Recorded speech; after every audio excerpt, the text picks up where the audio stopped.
At ngayon, bispiras ng birthday ni Presidente Duterte. Anong gusto ni Presidente Duterte? Mag-speak out ang lahat. Huwag kayong matakot kahit kanino dyan. Sa NBI, sa kapulisan, huwag kayong matakot. Karapatan nating mag-speak out. At habang tayo tinatakot at sinusupil ang pananalita, lalo natin silang bingihin sa ating pagsisigaw hanggang wala na silang marinig dahil sira-sira na kanilang mga eardrum sa ating panawagan. Ayaw namin sa bangag. Ang sarap talaga pag asylum seeker ka na hindi ka na mahahabol.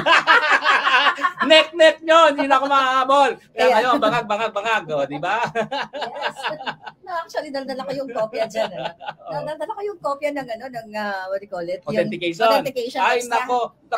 Yan na po. Dahil yan, isa yan sa ebidensya na talagang bangag at ang dahilan kung bakit tayo pimperson. Alam mo, totoo niyan. Ako may galing sa Kongreso eh.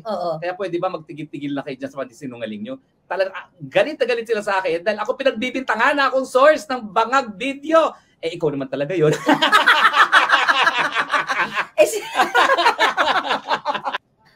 Folks, nagkaroon na ba ng initial interview sa'yo? Anong mga... Well, nagkaroon na ng interview dyan. No? Susunod na interview, matagal pa. Ang sabi nila, 6 to 66 weeks. No? Pero importante kasi, yung pag-apply mo, meron ka ng protection na hindi ka na ma-deport dun sa bansa na tinakasan mo, no? O sa Pilipinas. So kahit ano pang gawin nila, mag-red notice pa sila, mag-extradition pa sila, wala na silang magagawa hanggang hindi matapos yung application. 1 year and a half ang kanyang duration bago matapos yan, no? Mali mo, wala na siya mga weeks from now. Sana nga next month, wala na eh, no? Malay ko ba kapag next month wala na eh, di uwi na ako, no? Hindi ko naman ng asylum kung wala na dyan, no? Ang mga nang-aapi, no? So, but anyway, yun naman po yung importante ron. Ngayon, talagang napaiyak ako nung pumipirma ako. Kasi yung pagpirma mo sa application at pagtanggap ng application, doon ang nagbibigay ng protection. Napaiyak talaga ako. Hindi lang iyak, hagulgol. Kasi sabi ko, 6 at kalahating buwan ako tago ng tago dyan sa mga bagang dayan. Ngayon, wala na silang magagawa sa akin. At alam mo, yung nag-i-interview sa akin, yinakap ako. Dahil talagang grabe yung hagulgol ko na talagang for the first time, hindi na ako kinakailangan magtago. No? Alam mo naman, buhay ko, nagko-costume, nagpapanggap. At ngayon, darating ang panahon, papakita ko sa inyo kung ano mga itsura ko. No? Ako yung nagtatago sa mga bangag. Mula dito sa The Hague, sa Netherlands, kasama ko ang asylum seeker. Maawa na kayo. Wala na akong bayan. Kawawa naman ako. Buti na lang nandito si Maharlika at papakainin ako. Pinakain na ako ng sapin-sapin. Yes, dito lang ako siya nagsapin-sapin. Pupunta pa ako doon sa bayan at manlilimos dahil ako isang asylum seeker. No? Yes. Pero alam mo, Maharlika, mag-ingat ang mga bangag. Dahil ang huli tayong nagkasama ng buwan ng Hulyo, nayanig ang mundo dahil nagkaroon ng pruweba na bangag ang mga bangag. Yes. Anong pasasabukin natin maging magkasama na naman tayo sa Amsterdam? Nung last time nayanig sila, kala nyo ha, wala kami ebidensya na bangag kayo ha. Hoy, ang sasabihin ko pa sa inyo, 3 verification meron kami. Kaya yung mga kasinungalingan na sinasabi ng mga ahente-ahente nyo na wala namang alam, wala po yan sinabi sa mga high-tech verification na ginawa ng mga Amerikano at iba pang mga lahi, no? 3 verification po yan. Yes. Kaya nga, mag-isip kayo ano na naman ang mangyayari sa inyong magkasama na naman ang Maharlika at si Spox Harry, di ba? Mayanig na kayo dahil malapit nang matapos ang iyong mga panahon at ang mga Pilipino gising na sa katotohanan na kinakailangan ng tunay na pagbabago na imposible habang nandyan ang mga bangag. O, diba? Correct. Ngayon talaga grabe yung spokes, yung reaksyon ng ating mga taong bayan sa buong mundo. Imagine niyo yung hindi masyadong mapolitika, nagsilabasan sa kanilang mga bahay para talagang magprotesta at ipakita ang pagmamahal kay Pangulong Duterte at syempre sa bayan. Kasi alam mo, hindi na si Duterte naging issue eh. Correct. Nung sinurrender nila sa dayuhan ang isang dating presidente para sa di umanong mga kasalanan na ginawa sa Pilipinas. Bakit? Tayo ba'y walang gumagaan ng hukuman? Tayo ba'y nasa ilalim pa ng mga kaputian para kinakailangan na dayuhan na maghusga? So parang nagkaisang bayan, hindi lang dahil sa kulay politika. Kung ano man ang kulay mo, basta ikaw Pilipino, dapat magalit ka sa ginawa nila. Pinakidnap ang isang presidente at dinala sa isang dayuhang lugar na dapat hukom na Pilipino ang naghuhusga. Yes, kaya naman talagang ang mga Pilipino all over the world ay nandito sa the Netherlands. Kahapon talagang may mga nasalubong ako, folks. Galing kami dun sa Tulips Garden from Ireland and kanina sa amin kung saan kami nakastay. Galing ng LA, shout out kay Ma'am Tina na nakasabay namin sa breakfast. And yung mga taga-Germany, talagang nakasabay din namin. Talagang sila ay kumikilos. Talagang nagsi-speak up day. Kaya naman natatakot ang mga bangag na yun, lalong nagbabangag. At ngayon, bispiras ng birthday ni Presidente Duterte. Anong gusto ni Presidente Duterte? Mag-speak out ang lahat. Huwag kayong matakot kahit kanino dyan. Sa NBI, sa kapulisan, huwag kayong matakot. Karapatan nating mag-speak out. At habang tayo tinatakot at sinusupil ang pananalita, lalo natin silang bingihin sa ating pagsisigaw hanggang wala na silang marinig dahil sira-sira na kanilang mga eardrum sa ating panawagan. Ayaw namin sa bangag. Ang sarap talaga pag asylum seeker ka na hindi ka na mahahabol. Net nyo, hindi na ako mahahabol. Kaya ngayon, bangag, o, di ba? Yes. Actually, daldala ko yung kopya dyan. Daldala ko yung kopya ng, what do you call it? Authentication. Ay, nako, ayan na po. Dahil yan, isa yan sa ebidensya na talagang bangag at ang dahilan kung bakit tayo pimperson. Alam mo, totoo niyan. Ako may galing sa kongreso eh. Oo. Kaya pwede ba magtigil-tigil na kayo dyan sa mga sinungaling nyo?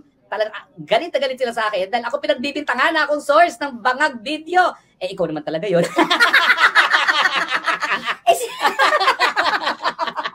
Oh my God. Pero mo, ikaw nag-source, akong ginipit, palibasan, hindi ko nila mahabol. Well, meron na po akong insurance against deportation, hindi nyo na ako mahahabol. Correct. Speaking of that insurance, folks, kumusta naman ang proseso sa iyong pag-apply nga ng asylum? Kasi maaring yung mga kababaan, mga ibang, sa Pilipinas na nagsisik or naghahanap sila ng mga bansa na pwede nilang pag-apply ng asylum, makabigay tayo ng impormasyon. Well, ano bang naging steps mo? Alam mo, hindi ko akalain.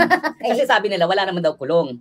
Totoo, walang kulong. Kaya lang, pupunta ka dun sa lugar na 3 hours away from Dahig, tapos yung kanyang facility, walang bus, walang mapuntahan. Ang pinakamayapit na bayan ay 20 kilometers away. Kung ikay magta-taxi, 80 euros each way. Oh. At wala namang bus talaga. Ang supermarket, 45 minutes ang lakad. So in effect, hindi ka nga nakakulong, wala ka naman mapuntahan. Mabuti na lang ako i-rescue ng ating mga kababayan, no? mga super BFF natin, at kumuha ng Airbnb, at matapos na ako 3 araw na matulog dun sa asylum center na yon, yun nga, sinusundo, hinahatid ako, kumakain ng Filipino food, at nandun tayo sa Airbnb natutulog. Pero alam mo, well, talaga may problema tayo sa Pilipinas dahil bagang presidente natin, no? Pero yung mga nandoon, 80% ng mga nandoon, at there are about 36,000 every year na asylum seekers sa Netherlands, galing sa Africa, nakasakay sa inflatable boats. Oh my God. At ako'y nahabag dun sa kwento na unang-una, minamit ako na mag-ina, nakasling yung kanyang anak na bata. Siya galing nga sa isang inflatable boat, nanggaling sila sa Greece, naglakad all the way sa Netherlands. Mas folks, nagkaroon na ba ng initial interview sa'yo? Anong mga... Well, nagkaroon na ng interview dyan. No? Susunod na interview, matagal pa. Ang sabi nila, 6 to 66 weeks. No? Pero importante kasi, yung pag-apply mo, meron ka ng protection na hindi ka na ma-deport doon sa bansa na tinakasan mo, no, o sa Pilipinas. So kahit ano pang gawin nila, mag-red notice pa sila, mag-extradition pa sila, wala na silang magagawa hanggang hindi matapos yung application.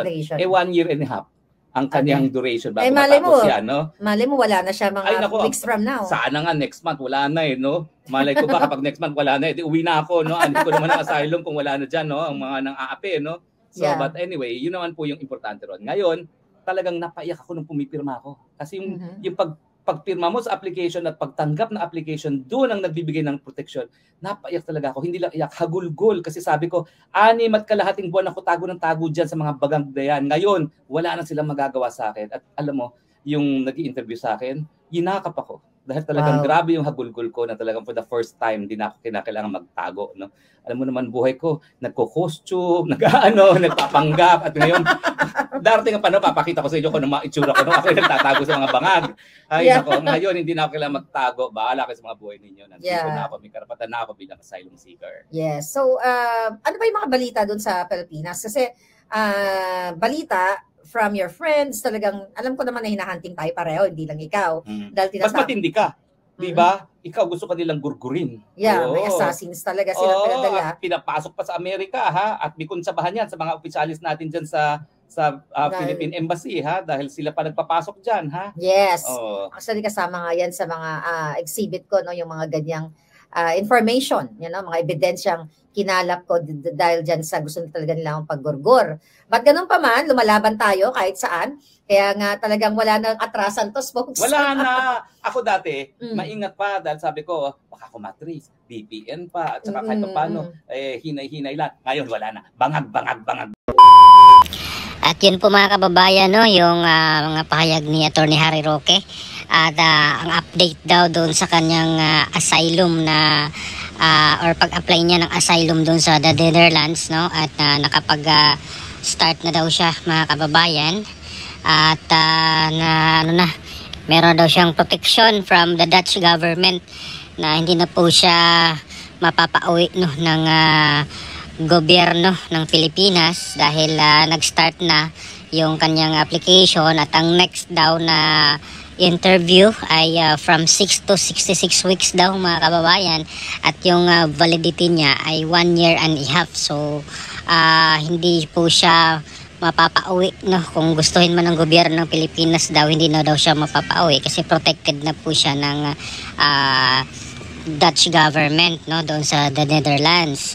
So kahit na mag-Interpol pa daw or extradition, hindi na po siya mapapauwi mga kababayan. At matatandaan natin na parang merong mga ibang grupo, no, na nagsabi na haharangin daw po yung asylum application ni Attorney Harry Roque. So di ko lang po naalala kung kaninong grupo yun or kung sino yun, parang sa government ba yun or sa mga NGO, hindi ko lang po naalala, no? Pero merong balita na gustong harangin nga daw po nila yung asylum application ni Attorney Roque. Pero ayun na po, naka-start na, no? Naka-perma na po, ano na siya, on process na po yung application ni Attorney Harry, at waiting na lang daw po siya sa next step mga kababayan. At ngayong araw nga po mga kababayan ay meron pong malakihang pangmalakasang rally, no, at unity ride ang mga Pilipino buong mundo bilang pag-alala sa birthday ni dating Pangulong Rodrigo Duterte mga kababayan, no. Kahit nasa ano po siya, detention facility sa The Hague, Netherlands, ay ano po ang mga tao ngayon bilang suporta at pag-celebrar, no, kahit hindi po masaya kasi nasa piitan po si Pangulong Duterte. Pero ayun, yung mga tao nag-speak out, nagsilabasan, at buong mundo po ito, hindi lang Pilipinas mga kababayan, pati yung mga nasa ibang bansa ay ano po sila, nagkakandak ng peace rally para kay Pangulong Duterte. So ano pong opinion nyo mga kababayan? Unang-una dito po sa asylum application po ni Attorney Harry na on process na daw, at ngayon nga po ang ika-80th birthday ni Pangulong Duterte mga kababayan. So please comment down below. Maraming salamat. God bless po sa ating lahat.